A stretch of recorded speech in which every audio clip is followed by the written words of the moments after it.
Wow, thank you so much, Ms. Duff, for that wonderful introduction. Um, aren't we a beautiful crowd tonight? Put your hands together.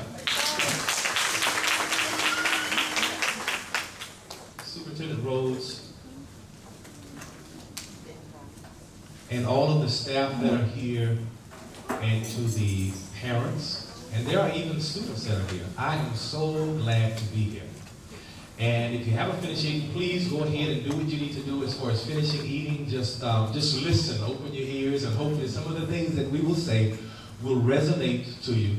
I don't think that I have some kind of magical pill or some new thing that you have not heard, but sometimes I trust that you will agree with me that it's just good to hear some things again. When the stakes are as high as they are, and that's our boys and girls, and I don't think it can get any higher than that. Would you agree? Would you agree? Yes.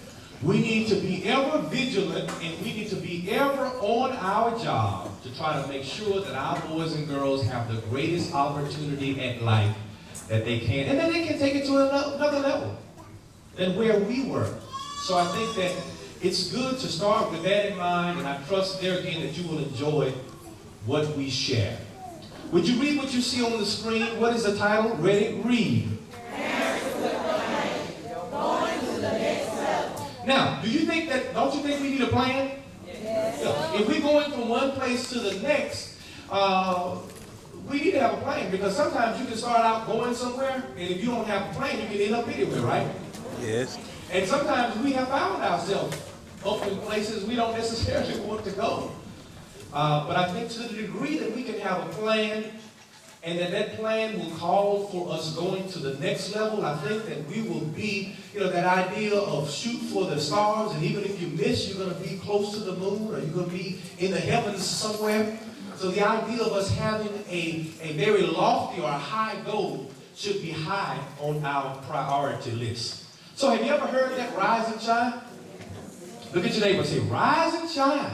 Oh yeah, y'all a good crowd. Y'all said it like you mean. You don't have to do it again.